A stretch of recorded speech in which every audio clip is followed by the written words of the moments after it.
वैदिक पेरेंटिंग शिविर का आज शुभारंभ हो रहा है। हर वक्त यद्यपि बहुत सारे लोग वैदिक पेरेंटिंग शिविर में आते हैं और हर शिविर में हम कुछ अगले स्तर पर ले जाते हैं लोग। ऐसा नहीं है कि एक ही शिविर रिपीट हो। तो प्रारंभ परिचय उसका आपको होना चाहिए, क्या है वैदिक पेरेंटिंग, ये शिविर क्यों महत्व की है। तो आप भी उसको समझकर उसको न्याय दे पाएंगे। और शिविर से ये शिविर कुछ अलग और हटके है और इसमें आपका भी अनुशासन अपेक्षित है। तो ये शिविर के बारे में परिचय हम पहले करेंगे। पहले तो मैं ये पूछना चाहता हूँ कि पहली बार वैदिक पेरेंटिंग की शिविर में आए हो ऐसे कितने लोग हैं?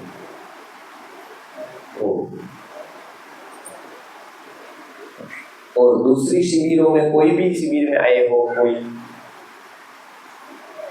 अच्छा, वैदिक पेरेंटिंग में सबसे पहले आए हो? सबसे पहले मतलब जिसकी कोई भी शिविर पहली हुई, ऐसा नहीं, सब कोई भी सबसे फर्स्ट ही शिविर है, ऐसे भी बहुत होगी। मतलब दूसरे विषयों की भी शिविर न की हो जिसने, तो करीब करीब अलग अलग स्तर के लोग हैं जिनका पहले तो संस्कृत आर्य गुरुकुलम की शिविर का कोई अनुभव नहीं, यूट्यूब से ही केवल वीडियो देखते हैं ब्रह्म में। और कोई कोई लोग ऐसे हैं जो गर्भ विज्ञान और दूसरी शिविर की हो लेकिन वैदिक पेरेंटिंग की शिविर न की हो, सेमिनार किए हो। तो ये सबसे पहले ये पहली शिविर जिसकी दीर्घकालीन शिविर पहली है, तो वो मैं बताना चाहता हूँ आपको। ये कंसेप्ट पूरा परम पूज्य विश्वनाथ गुरु जी ने भारत में प्रथम और अंतिम बार लॉन्च किया। बराबर, ये विषय को जानने वाला पहले भी भारत में अंतिम गुरु जी थे, आज तक और अंतिम थे, आज तक और कोई भारत में नहीं है वैदिक पेरेंटिंग के विषय। गुरुकुल शिक्षा व्यवस्था की बात करें तो भी अंतिम आचार्य के रूप में जिसको हम पूर्णतः आचार्य कह सके ऐसे परम पूज्य विश्वनाथ दाता गुरु जी रहे।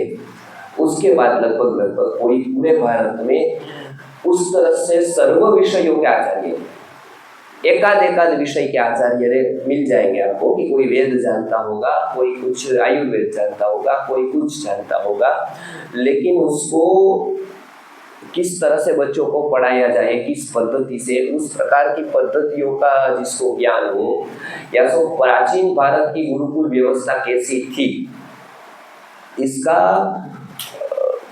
प्रायोगिक ज्ञान से लेकर सैद्धांतिक ज्ञान हो, ऐसा करीब करीब अभी दुर्भाग्यवश कोई नहीं है हमारे बीच में। जो है वो उनके साहित्य के रूप में और उन्होंने जो पढ़ाया गुरु शिष्य परंपरा के रूप में अभी जय जीवन थे।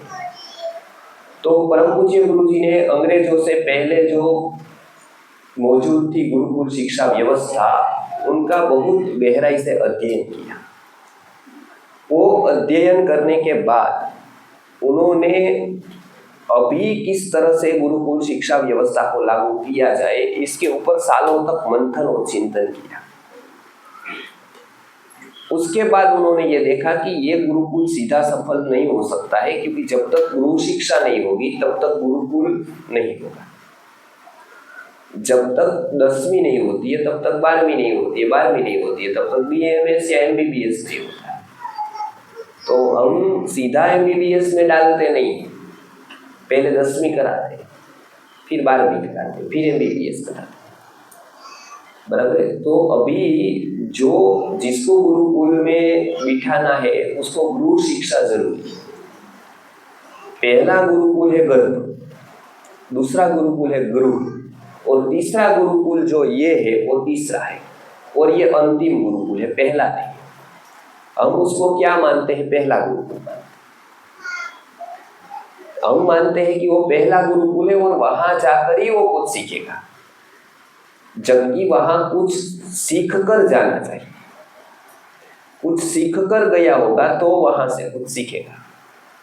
कुछ सीख कर नहीं गया होगा तो उसको पता नहीं है यहाँ से क्या सीखना है और यहाँ क्या देखना है, वो उसको आपको बताना है। और हमारी निष्फलता जहां जहां पर भी रही है अभी तक, बराबर है, वो निष्फलता इसी कारण से रही है। मुख्य कारण गुरुजी से लेकर अब तक का जो कोई कॉमन कारण रहा, तो लोग अपने बच्चों को सुधारने के लिए भेजते, सुधार के नहीं भेजते।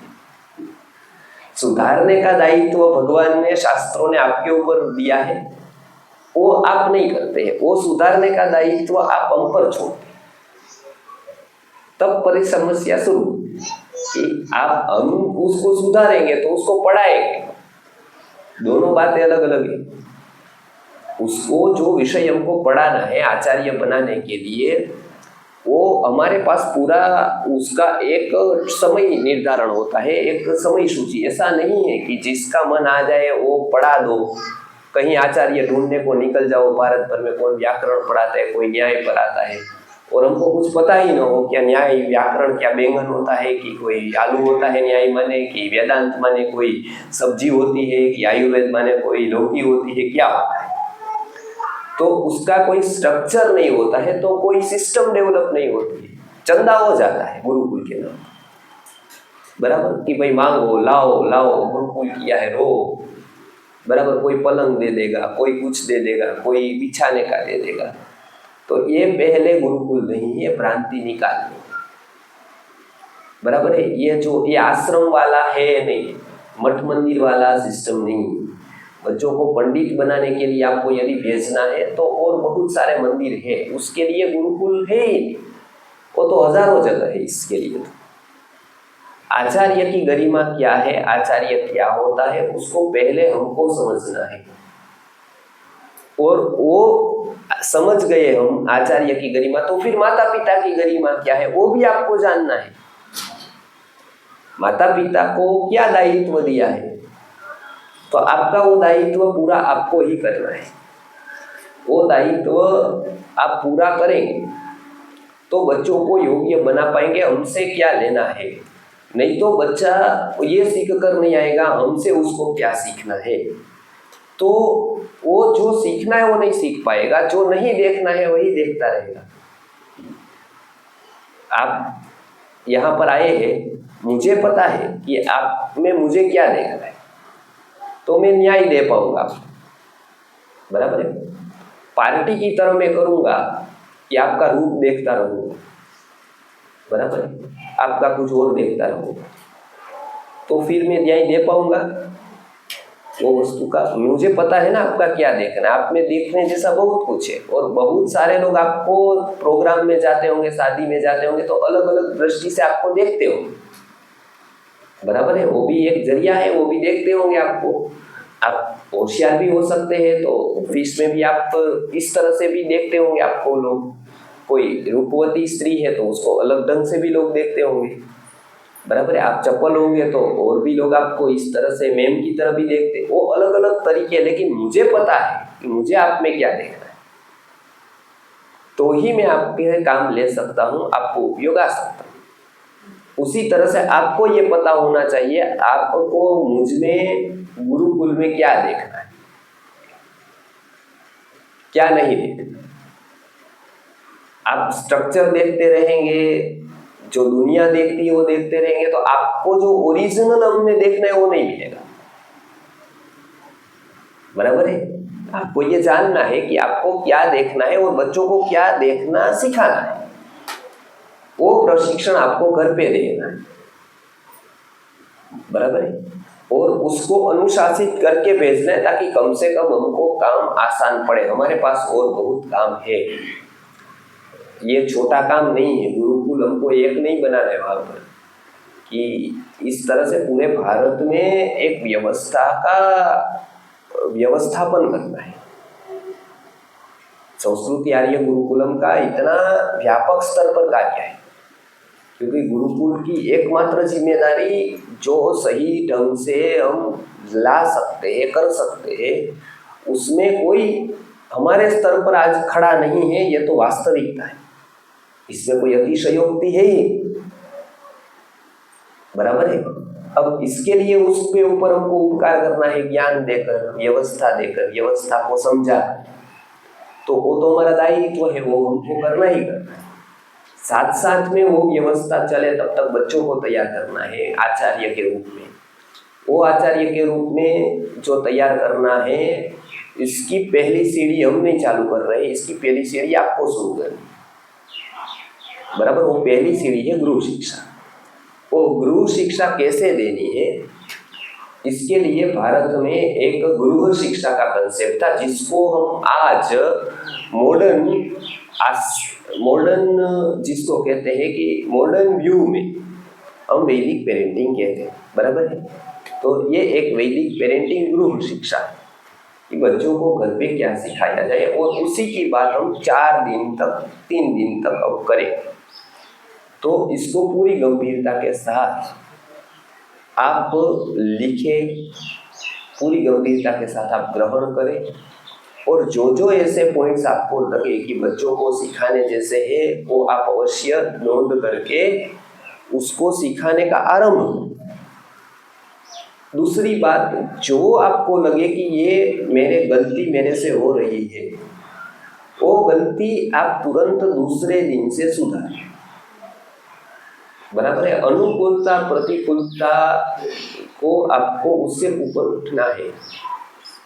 अनुकूलता प्रतिकूलता में हम लोग रहेंगे तो कोई भी बड़ा काम नहीं हो सकता है। आज मैं यहाँ आया तो प्रतिकूलता है, हालांकि मैं शिविर न करूँ तो कोई ज़रूरत मुझे है नहीं, बराबर है, बराबर। मेरे पास और बहुत सारे विषय जैसे है, बहुत सारे कार्यक्रम भी मेरे लोग कराने को और विषय में, जैसे आयुर्वेद में भी तैयार है।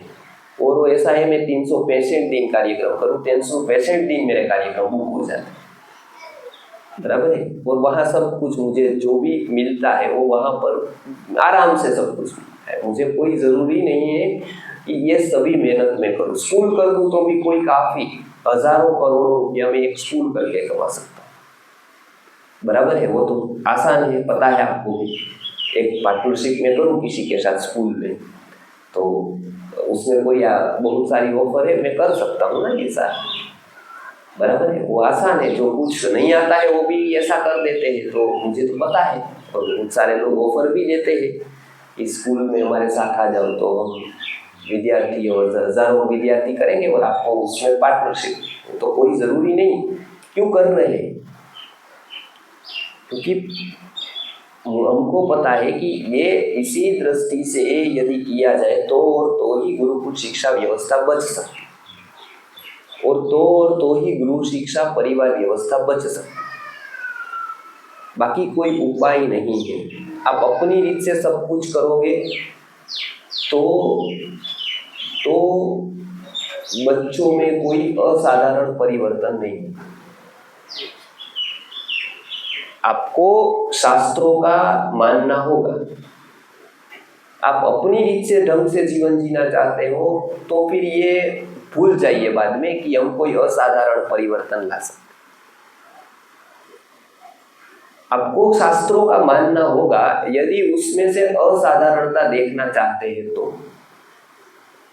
और भारत भर में आज अनेक संस्थाओं ने प्रयत्न किया, यद्यपि थोड़ा बहुत देने का, ज्ञान देने का, कोई आचार्य नहीं बना पाया, कोई सिस्टम डेवलप नहीं कर पाया। ये नग्न और कड़वा सत्य है। ये यहाँ से पढ़कर किसान हुआ, यहाँ से बढ़कर खुद सस्टेन हुआ, यहाँ से बढ़कर खुद अपनी रोजी रोटी कमाने लगा, यहाँ से पढ़कर मुखिया हुआ गांव का, अनेक रोल पर हुआ, केवल आचार्य नहीं हुआ। और जब तक आचार्य नहीं होगा तब तक कोई सिस्टम डेवलप नहीं होगा, पर्सनल उपकार होगा। एक गुरुकुल, एक संस्कृत पाठशाला 50 विद्यार्थियों को निकालेगी, वो 50 करेंगे क्या? भागवत की कथा करेंगे, कर्मकांड करेंगे, कोई ज्योतिष देखेगा, कोई डॉक्टर बनकर आयुर्वेद का भी सीखेगा, कोई मुखिया बनेगा, कोई किसान बनेगा, अच्छी बात है। लेकिन कोई आचार्य बना और नहीं बना तो फिर बांझपन आया ना, IVF करना पड़ा। फिर एक गुरुकुल ने आचार्य निकाला, उसने कुछ गुरुकुल किया नहीं, क्योंकि वो क्षमता ही विकसित नहीं। बराबर है। वो क्षमता क्यों नहीं विकसित हुई? क्योंकि वो क्षमता विकसित करने के लिए जो घर वालों को तैयार करना चाहिए गुरु शिक्षा में, वो घर वालों ने तैयार नहीं किया, वो थोपा गुरुकुल। और गुरुकुल को भी वो पता नहीं था कि गुरु शिक्षा की जरूरत है। अनेक जगह गुरुकुल पे हम जाते हैं, उसको ये पता नहीं है कि उसका इंटरव्यू लेना, उसकी परीक्षा क्यों जरूरी है। क्यों तपोवन के लोग परीक्षा लेते थे, क्यों लेते थे? वो कोई उसके अन्याय नहीं करते थे, बराबर है। उसको कोई परीक्षा लेकर कुछ मिलना नहीं था। क्यों जरूर? क्योंकि वो क्षमता को विकसित करना चाहते थे, आश्वासन देना नहीं चाहते थे। लंबे समय तक किसी भी प्रकार के आश्वासन की कोई कीमत नहीं। आप चाहे मैं आपको दूं या आप अपने बच्चों को दें, मैं आपको दूं आप अपने बच्चों को दें, इसका कोई महत्व है? आश्वासन का। आप कहो बेटा सब कुछ हो जाएगा, तू पढ़ेगा तो भी ठीक, नहीं पढ़ेगा तो भी ठीक, उसका कोई महत्व है? बराबर है। उसका महत्व आपको उसको सत्य बताना पड़ेगा कि ये करेगा तो ये होगा, ये नहीं करेगा तो ये नहीं होगा। हमको भी ऐसा ही बताना पड़ेगा आपको। जब तक हम वास्तविकता से नहीं करेंगे, कुछ भी भावुकता की केवल बातें करते रहेंगे, तब तक सिस्टम डेवलप नहीं होगी। हम प्रशंसा अपने आप करते रहेंगे, दूसरे लोग हमारी प्रशंसा करते रहेंगे कि आपने बड़ा गुरुकुल कर दिया, आपका बेटा तो वैसा है और ऋषि में पढ़ा है और विद्या पढ़ा है। बहुत सारे लोग ऐसे आते हैं 7-7, 8-8 साल कोर्स करके कहीं ऋषि की ख्याति दे देते। हम पूछते 5 वाक्य संस्कृत के नहीं आते हैं, दर्शन शास्त्रों का कुछ ठोस नॉलेज नहीं होता है, उसको आयुर्वेद का कुछ पता नहीं होता है, बराबर है। लोग तो प्रशंसा कर देते हैं, लेकिन इसके पास क्या है? इसके पास है कोई बेज आचार्य बनने का? इसके पास है कोई बेज व्याकरण का, न्याय का, आयुर्वेद का? कुछ है नहीं है, क्योंकि उस हिसाब से उसको पढ़ाया नहीं है। क्यों? गुरु शिक्षा नहीं। सबसे पहली बात हम कहाँ से करेंगे? शिक्षा, गुरु शिक्षा से। उसको वैदिक पेरेंटिंग हम कहते हैं। वैदिक पेरेंटिंग एक ऐसी प्रोसेस है जो माता पिता को प्रशिक्षित करती है। गुरुकुल शिक्षा व्यवस्था नाश होने के बाद जो हमारे पास जो उपाय है, अभी गुरुकुल के साथ हमारा कनेक्शन नहीं है। पहले के काल में अनेक गुरुकुल थे, तो अनेक माता पिता डायरेक्ट कनेक्ट हो सकते थे उस गुरुकुल में। आज की समस्या क्या है? ऐसे गुरुकुल का अभाव है ज्यादातर। तो हमने ये वैदिक पेरेंटिंग लाकर किया है कि माता पिता वहां प्रशिक्षण ले, अपने आप पे वो प्रोसेस चालू करे और वो बाद में बच्चों को ये पंचकोश के आधारित गुरु शिक्षा दे। जहां जहां बच्चों के कोश में विकृति है उसको सुधार करे, उसको समझे। हर समय उसके विकास के लिए ही हमारा फोकस रहे, बराबर। तो ये वैदिक पेरेंटिंग के लिए हम 3 दिन बात करेंगे, प्रश्नोत्तरी करेंगे, और भी सत्र होंगे, उसका भी आप लाभ लें। लेकिन ज्यादातर हमारा फोकस वही रहेगा, और सब आपकी सत्र आपकी जानकारी के लिए हम रखेंगे, बराबर है। तो पहला वैदिक पेरेंटिंग ये है कि आप पेरेंट्स बन गए, अब उसको आदर्श रूप में माता पिता कैसे बने, आपका दायित्व का आप निर्वहन करते हुए किस तरह से उसमें संस्कार सिंचन करें, उसमें शैक्षिक योग्यता जो है उसका निरंतर उसका विकास, उसकी बढ़ोतरी कैसे करें। यह शिविर में पूरा व्यवस्थित सत्रों का, समय का पालन करें, बराबर है। जहां पर भी जो सूचना है उसका पालन करें, क्योंकि आप ये केवल आपके लिए प्रारंभ है और आपको अन्य बहुत आगे ले जाना है। बहुत आगे ले जाने के लिए अभी ही से ही अनुशासन की हम बात करते हैं, और बहुत सारी शिविरें भी होने वाली है, लंबे समय की भी होने वाली, बच्चों के साथ भी होने वाली, तो आप वो ग्रास्प कर सके और बच्चों को सिखा सके। तो ये वैदिक पेरेंटिंग प्रारंभिक हमारा है, और उसके ऊपर हम 3 दिन तक लगातार चर्चा करते जाएंगे। मुख्य 2 दिन, शनिवार पूरा दिन, रविवार पूरा दिन, जैसे कि आपको वो पूरे के पूरे कंसेप्ट क्लियर हो जाए, और उसमें जो भी आपके मन में प्रश्न है वो प्रश्न हम समाधान उसका कर पाए। आप अपने क्षेत्र में कार्य भी करना शुरू कर सके, बराबर है, क्योंकि गुरुकुल व्यवस्था को केवल हम कार्य करेंगे नहीं चलेगा, कर ही रहे, उसमें आपको भी करना पड़ेगा। जो कुछ भी हम बच्चों को तैयार करना चाहते हैं उसके अनुकूल वातावरण समाज में तैयार करना जरूरी होगा। हम बड़ा आचार्य तैयार कर दे और उसको समाज में रखे और समाज में इसकी कीमत ही ना हो, कुछ समाज जागरूक ही ना हो कि इसकी क्या कीमत है, तो लंबे समय तक वो काम नहीं कर पाएगा। ये याद रखें, जैसे उसको तैयार किया उसकी कीमत करने वाला समाज को भी तैयार करना है, बराबर है। क्योंकि हम तैयार करते रहेंगे, समाज उसी स्तर का रहेगा तो कोई कीमत नहीं, इसकी कीमत होगी तो इसकी शक्ति का उपयोग होगा। मानो आचार्य तैयार कर दिए, उसको लगा दिए, समाज में भूख ही नहीं है गुरुकुल की या कोई भी वस्तु की, तो बच्चे कौन आएंगे? नहीं आएंगे तो कितने दिन तक इसका उपयोग होगा? नहीं होगा तो ये बदल देगा लाइन। तो हम क्या कर रहे हैं, हम बच्चों को तैयार कर रहे हैं आचार्य के रूप में, जो आप नहीं कर सकते। जागृति समाज में हम भी कर सकते, आप भी कर सकते, वो आपको कर, ज्यादा से ज्यादा आप जितना करेंगे उतना हम बच्चे को ज्यादा तैयार कर पाएंगे। ये हम बार बार बताते हैं, क्योंकि नहीं तो आपका बच्चा पढ़कर निकलेगा लेकिन उसको समझने वाला स्तर, उसको समझने वाला समाज आपके पास नहीं होगा तो निराश हो जाएगा। क्योंकि व्यक्ति कब निराश होता है? जब हमारी बातें समझने वाला वातावरण या हमारी बातें समझने वाला आसपास का कोई आयाम हो, तब वो निराश हो जाता है, बराबर है। या विपरीत हो तो निराश हो जाता है, बराबर। अभी हम तैयार कर देंगे, आपके यहाँ भेज भी देंगे, क्या करेगा वो? लोगों को पता ही नहीं है कुछ, तो कुछ हम कर रहे हैं, कुछ आपको करना है। ये पूरा एक नियोजन दिया है और इसी हिसाब से चलते हैं तो आज तक आए हैं। ये शिविर इसलिए है क्योंकि दोनों होगा, हमारे तक आप बच्चे को पहुंचाएंगे और आप हमारे से विचार लेंगे, विचार लेकर अपनी अपनी जगह पर अलग अलग कार्य करेंगे। वो आपके बच्चे की सीधी लाइन में नहीं जाता है, बराबर है। तो आपको सोचना है, यदि बच्चे को इसी लाइन में लाना है तो आपको इसीलिए ये काम करना है क्योंकि बच्चा तभी वो काम को न्याय दे पाएगा। आप कुछ और ही चिल्ला चालू करते रहेंगे, कोई भी काम हो, चाहे वो अच्छा भी हो सकता है, ऐसा नहीं है, लेकिन उसकी कोई चेन बनने वाली, उसकी कोई विद्या की चेन नहीं बनी। वो कुछ पढ़ने के लिए उसके पास 50 लोग आएंगे नहीं, उल्टा आएंगे तो उसी के संप्रदाय के लोग विरोध करेंगे, बराबर है। वहां से बराबर है, ये कोई चेन नहीं बनेगी, आप याद रखें, बराबर है। संप्रदाय में और इसमें बहुत फर्क है।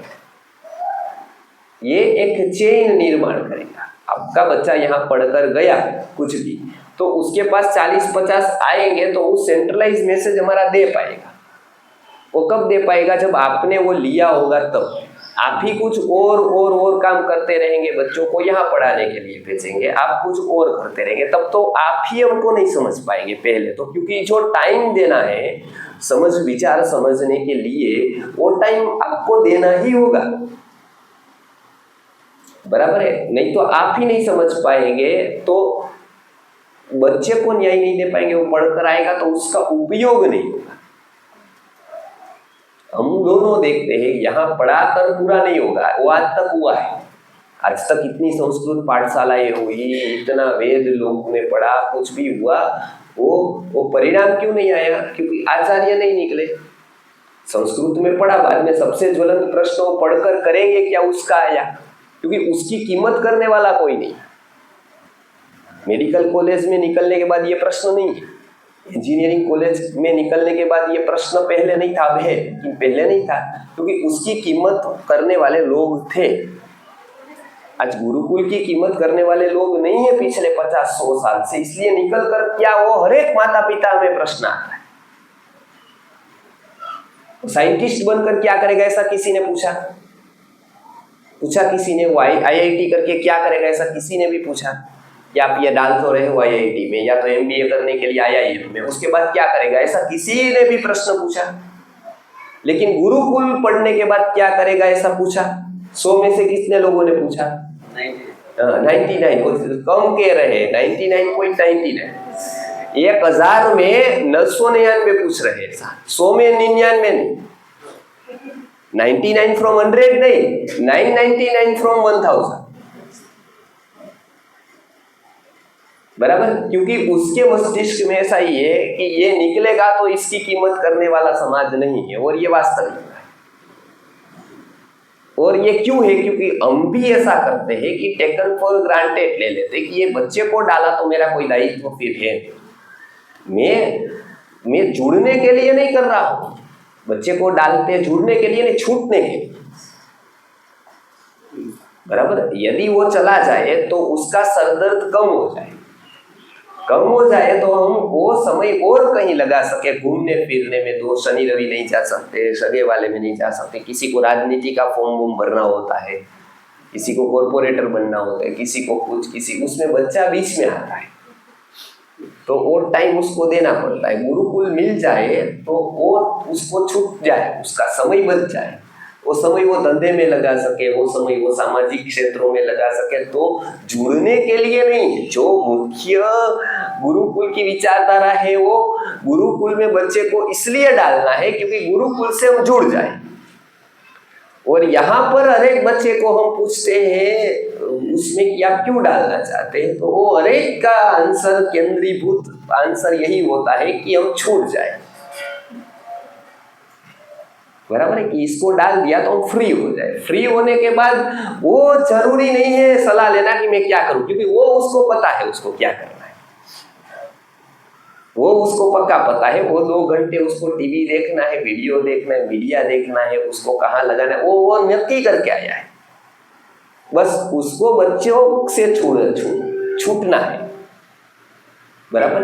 तो पूज्य गुरु जी ने क्या बताया, गुरुकुल शिक्षा व्यवस्था क्या थी, और जब तक हम वो समझेंगे नहीं तब तक वो खड़ी नहीं हो जाएगी। ये एक बात याद रखिएगा, कितना भी शिक्षण नीति बदल जाए, वेद पूरे कोर्स में आ जाए, जब तक पूरी शिक्षा व्यवस्था का अध्ययन नहीं करेंगे और हम पालन नहीं करेंगे, उस हिसाब से देखेंगे नहीं, तब तक हम अपने बच्चों को इस तरह से तैयार नहीं कर पाए।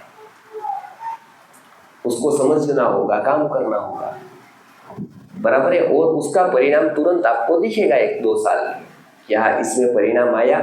क्योंकि ये पूरा जो है वो मानस शास्त्र की प्रक्रिया है, वो आप करेंगे तो इस तरह का ही परिणाम बच्चों के मन पर आएगा। आप जब तक उसको हल्के में लेते हैं तब तक कुछ होने वाला नहीं। यह शिविर इसीलिए कि आप इसकी गहनता और गंभीरता समझ पाए, बराबर। नहीं तो हम भी थे, हमारे यहाँ भी धंधा था अच्छा खासा, बराबर। पूर्णकालीन गुरुकुल में क्यों लगाया हमने, हम भी साथ साथ कर सकते थे ना, 2 घंटे तक वो भी चलता रहता, ये भी चलता रहता, बराबर है। सब दाव लगाए बिना कुछ नहीं होगा, ये बात याद रखें। कंफर्ट आप जब तक छोड़ेंगे नहीं, इसलिए मैं यहाँ पर भी था हेमचंद्राचार्य गुरुकुल में, मैं यहाँ काम वाले लोग थे, बच्चे को कपड़े धोते थे, मैं पहले बताता था कि कपड़े हाथ से बच्चे को धोना होगा, चाहे आप अरबोपति के घर से आए हो तो भी। और ये तू पालन नहीं करेगा तो कम से कम मेरी लिस्ट से तू निकल जाएगा, फिर मैं तुझे पढ़ाऊंगा नहीं, मेरी योग्यता खुद खो देगा, बराबर है। क्योंकि मैं ऐसा लूप होल्स चलाने वाला नहीं हूँ, और ऐसा नहीं है कि मैं ऐसा ही आपको बता रहा हूँ और मैं ऐशो आराम की जिंदगी जी कर आया हूँ। मैं खुद कपड़े धोकर आया हूँ, इसलिए मुझे पता है कि कपड़ों के साथ आपके मन के मेल भी धुलते ही। तो इसलिए आपको ये कड़ापन जरूरी है, आपका अनुशासन जरूरी है, आपको खुद काम करना जरूरी है, ताकि आपका अहंकार चला जाए। यहाँ पर भी मैंने ये प्रयोग किया, बराबर। मैंने कहा कि उसको ऐसे पैसा देने पड़े काम वाली को दे, इसमें मुझे कोई तकलीफ नहीं, लेकिन कपड़े बच्चों को तो अपने हाथ से अपना धोना ही है। वो भी शिक्षण ही ले रहा है, ऐसा नहीं वो पुस्तक पढ़ रहा है तो टाइम यूज हो रहा है और कपड़े धो रहा है तो वेस्ट हो रहा है। हमारी गिनती ऐसी होगी, बराबर, ये दोनों में यूज हो रहा है, दोनों में इससे अलग सीख रहा है और इससे भी वो सीख रहा है। इससे वो कपड़े धोकर कुछ सीख रहा है, उसमें पुस्तक पढ़कर कुछ सीख रहा है। बस वैदिक पेरेंटिंग का जो ये प्रायोगिककरण है वो हम 3 दिन में समझाएंगे कि उसको आपको कैसे क्या बनाना है, और उसमें आपको थोड़ा कड़ापन लाना है तो वो लाना है, बराबर है। उसमें सॉफ्टनेस नहीं चलती। देखो हम भी गुरुकुल चलाते हैं तो सॉफ्टनेस से केवल एक गुण से कुछ नहीं चलेगा, दोनों चाहिए। भीम और कांत दोनों गुण चाहिए। प्रेम करने वाला हृदय भी चाहिए, इस तरह से अनुशासन करने वाला मस्तिष्क भी चाहिए। केवल आप बच्चा रोएगा और आप भी रोने लगोगे तो फिर कुछ होने वाला नहीं, तो फिर वो पूरे जीवन आपको रुलाता रहेगा, बराबर है। तो आपके पास कुछ में तो ऐसा होना चाहिए, स्टैंड आपका क्लियर होना चाहिए, बराबर है। वो बार बार आप झुक जाओगे उसका कोई अर्थ नहीं। तो ये वैदिक पेरेंटिंग के हम सीखेंगे। और दूसरी सबसे महत्वपूर्ण बात ये सीखेंगे, परम पूज्य विश्वनाथ दाता गुरु जी ने वर्षों तक संशोधन करके मॉडर्न पेरेंटिंग के जो सिद्धांत भ्रांतिपूर्ण है, जो जितने भी पेरेंटिंग के लोग अभी कार्य कर रहे हैं उसका कोई बेस सिद्धांत नहीं है। वो जो भी मन में आए वो कह देते, क्योंकि उसने कब बच्चों को रखा है, कितने दिन तक, वो तो प्रोग्राम करते हैं, स्टेज प्रोग्राम, कितने दिन तक कितने बच्चों का पालन पोषण किया वो पता है। किसी ने तो जन्म भी नहीं दिया है, कवारा है बेचारा, तो माइक लेकर घूमता है सबको सिखाने, तो उसके पास कुछ मैच्योरिटी ही नहीं। विश्वनाथ गुरु जी ने 12,000 से ज्यादा बच्चों का अध्ययन किया है। केवल पूर्णकालीन कार्यकर्ता के रूप में जिनको शास्त्र पढ़ाया हो ऐसे तो 400 के ऊपर है, जिसको पूर्ण शास्त्र का अध्ययन कराया हो, न्याय हो या व्याकरण हो, ऐसे 400 से ऊपर है पूरे भारत। तो ये कोई हवा की बात नहीं है, प्रायोगिक धरातल पर करके दिखाया है ये। और आज के सामने संस्कृति आर्य गुरुकुलम जीवन देना, तीसरी पीढ़ी पर। तो ये वस्तु ये इफेक्टिव है, इसके लिए हम ये बताते हैं, जोर दे। भले आप स्कूल में पढ़ाइए, उसका कोई दोष नहीं है, कहीं पर भी वो पढ़े, जहां पर उसकी योग्यता होगी वहां पर पढ़े, लेकिन पढ़ने के साथ साथ आपको क्या ध्यान रखना है, जो मनोविज्ञान है कहीं नहीं, वो आपको कैसे परवरिश करनी है उसका 3 दिन तक हम वार्तालाप करेंगे, देते जाएंगे आपको, संवाद से सीखते जाएंगे। तो ये कुछ बातें वैदिक पेरेंटिंग के प्रारंभिक परिचय में थी। तो ये 3 दिन हम ज्ञान की आराधना करने के लिए आए हैं। ऐसा संभव हो पाया है परम पूज्य विश्वनाथ गुरु जी के अस्तित्व से, उनके मार्गदर्शन से, कि आज भारत में ऐसी शिविर हो रही है, एकमात्र संस्कृत आर्य गुरुकुलम के द्वारा वैदिक पेरेंटिंग की, बराबर है, जो गुरु शिक्षा यथार्थ कहते थे, जिसकी ये संभव हो पाई है। तो उनके बताए हुए रास्ते पर जिन्होंने वर्षों तक शिक्षा में कार्य किया, जीवन लगाया अपना गुरुकुल शिक्षा व्यवस्था को पुनरुद्धार करने के लिए, तो उनके अनुभव का निचोड़ के रूप में उन्होंने वैदिक गर्भ विज्ञान अभ्यासक्रम दिया है पूरा, उसका हम गहराई से अध्ययन करेंगे, उसका हम देखेंगे, पढ़ेंगे, सीखेंगे, बराबर है। साथ साथ में आपके बच्चों के जो लोग एडमिशन लेने के लिए आए हैं, बच्चों के लिए, वो बच्चे का भी अलग से प्रशिक्षण, अभी चित्र काम सीख रहे हैं, पेंटिंग, फिर वैदिक गणित सीखेंगे, संस्कृत के श्लोक सीखेंगे, 3 दिन तक वो सीखते जाएंगे अलग अलग विषय। तो वो भी सीखेंगे अलग अलग विषय, और उसका हम इंटरव्यू भी लेंगे, जो हम अवलोकन कहते हैं, परीक्षण कहते हैं, वो भी करेंगे। उसमें यदि योग्य लगा तो गुरुकुल में हम उसको लेंगे, बराबर है। योग्यता की कुछ क्राइटेरिया है, संस्कृति आर्य गुरुकुलम के स्थापक परम पूज्य विश्वनाथ गुरु जी ने स्थापित किए हैं कुछ क्राइटेरिया, बराबर है। वो इसलिए स्थापित किए हैं क्योंकि बच्चों की एक विधता यहाँ पर मेंटेन, बच्चे एकविध रहे तो उसकी संगति की असर एक दूसरे पर होती है, वो पॉजिटिव होती है, बराबर। और जो हमारा लेवल सिखाने का है वो आप याद रखें, संस्कृति आर्य गुरुकुलम की स्थापना आचार्य निर्माण के लिए हुई है,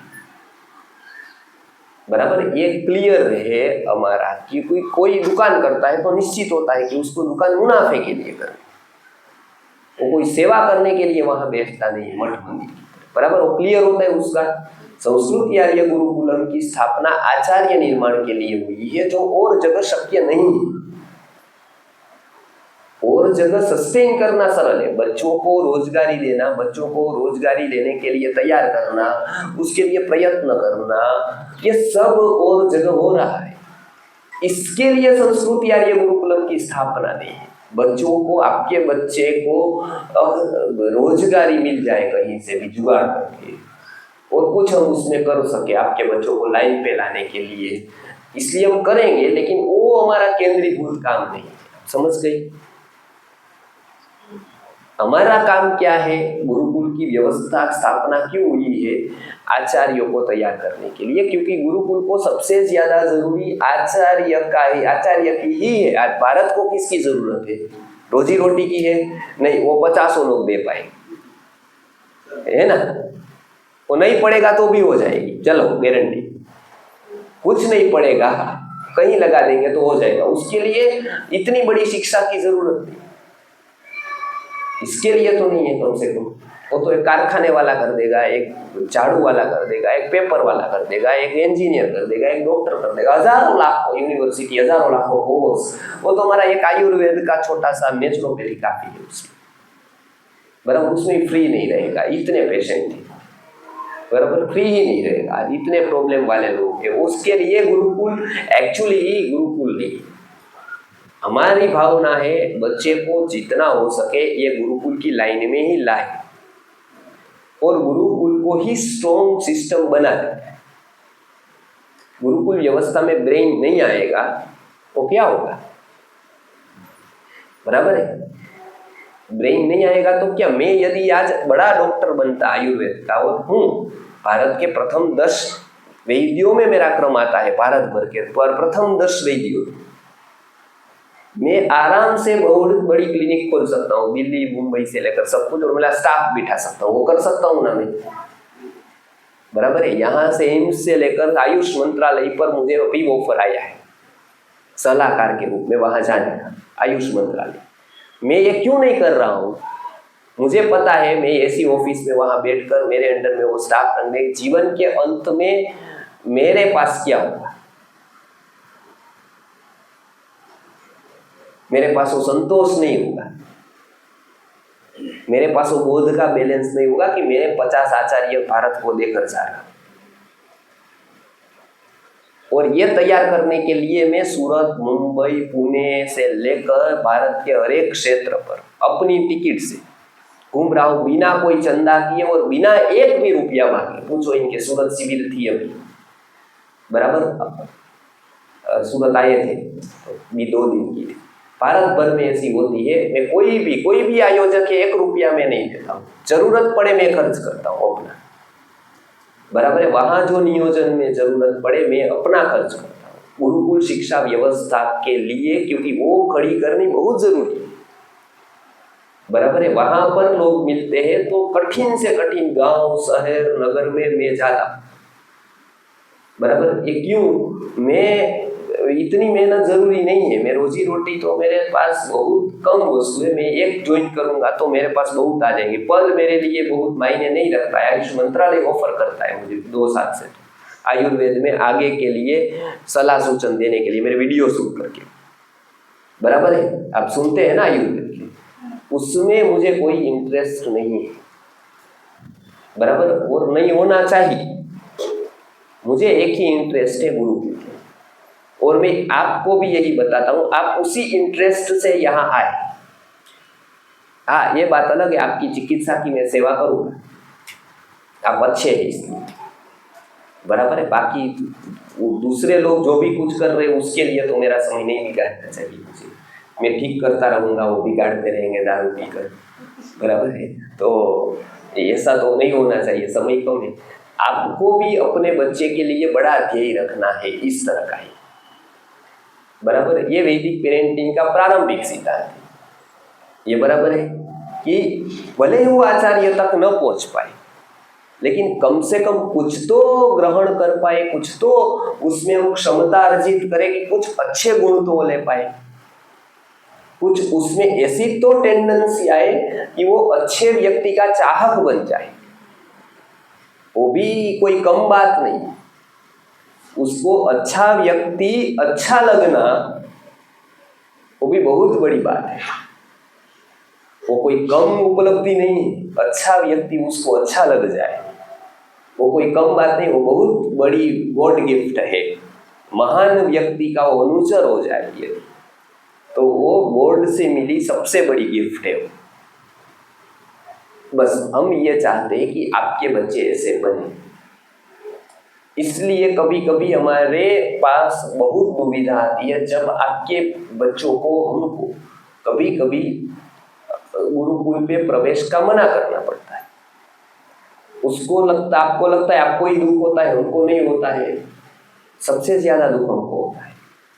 वो दुख होने के बावजूद भी हमको ये करना पड़ता है, क्योंकि ये व्यवस्था को लंबे समय तक टिकाना है और उसको आपको एक परवरिश का हम और मौका देते हैं कि आप और परवरिश करें और साधना करें और व्यवस्थित हो जाए और दुर्गुणों को दूर करें।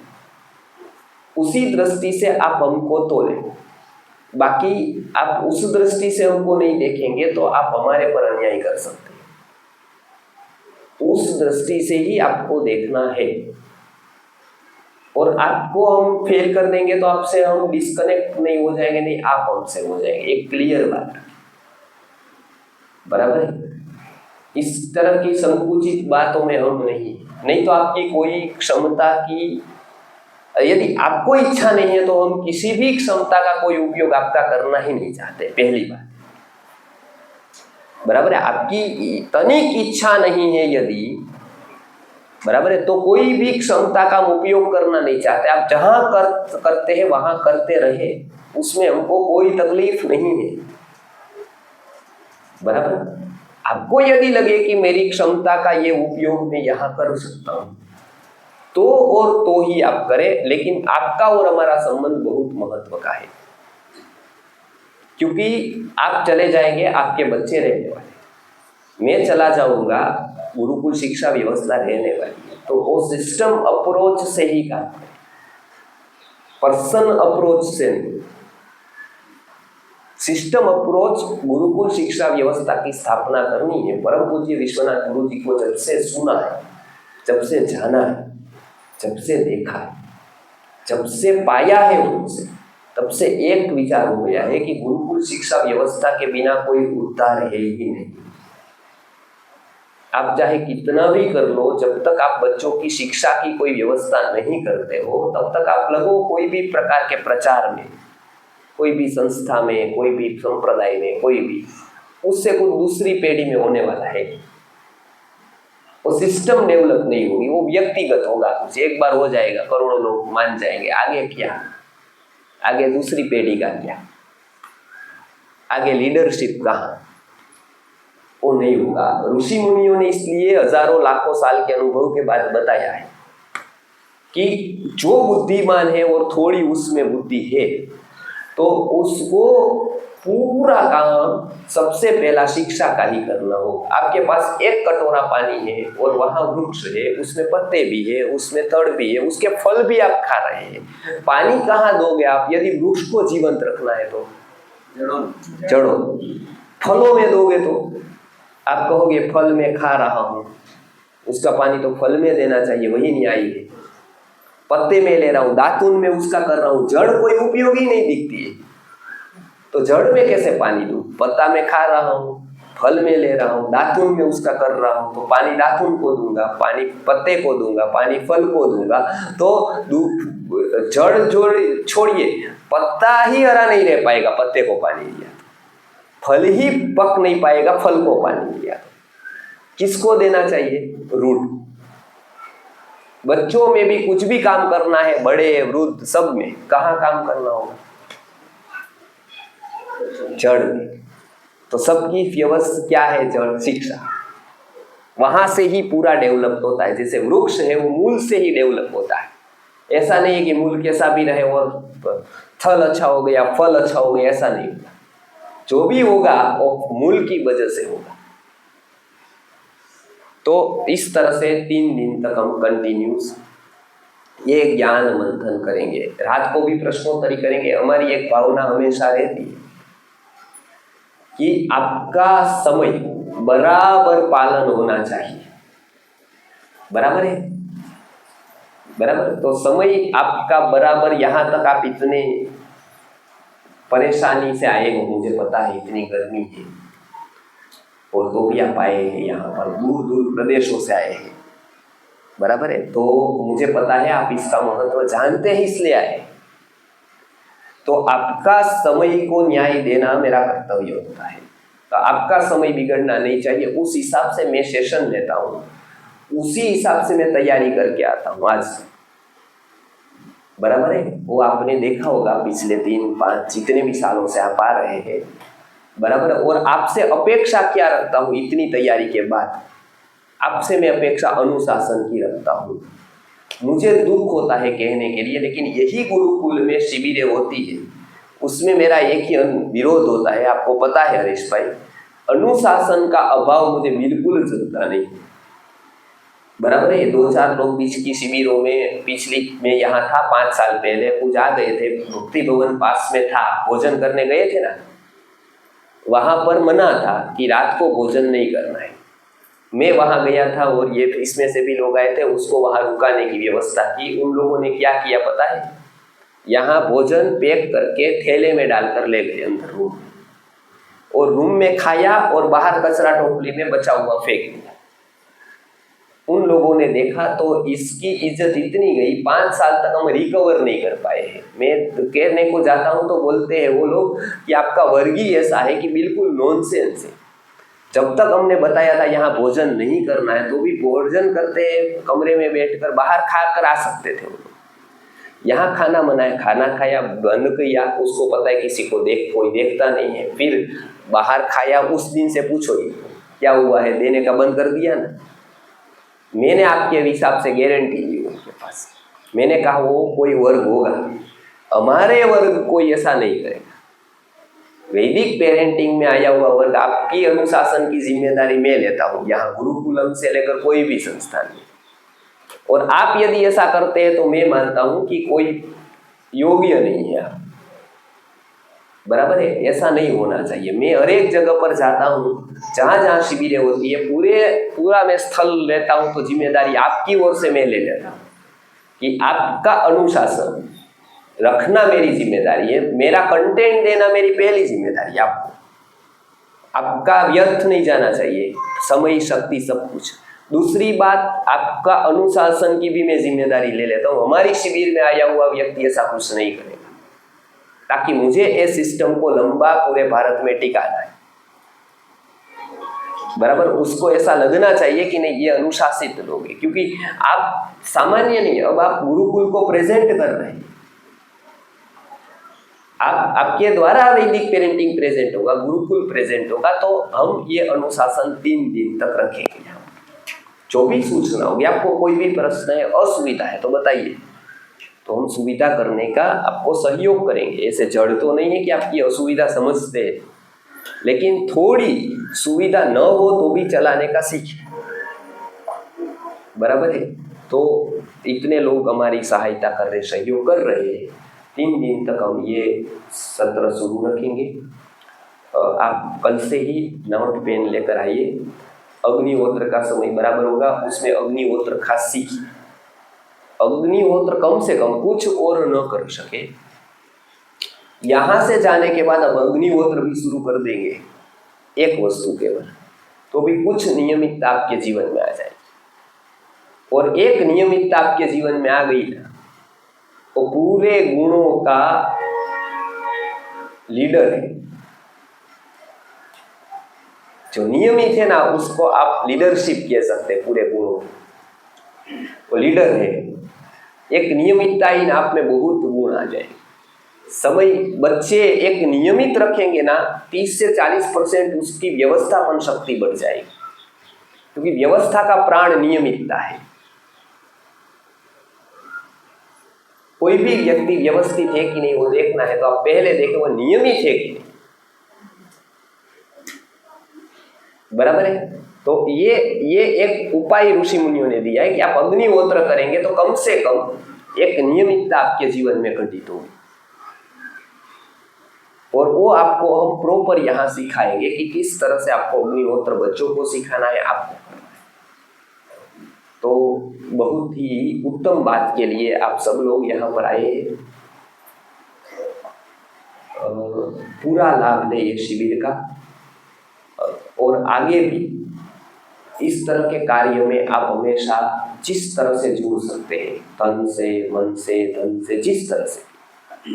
खास करके हम आपके अपेक्षा रखते हैं तन की, समय की, मन की, इच्छा की, मैनेज की, कुछ भी, तो उस हिसाब से आप वहाँ गुरुकुल का कुछ कार्य शुरू करें, खास करके सुवर्ण प्राशन जैसा कार्य, ताकि ये दूसरा आपके घर में आपके बच्चों को किस तरह से तालीम देनी है उसका भी आप नियोजन करें।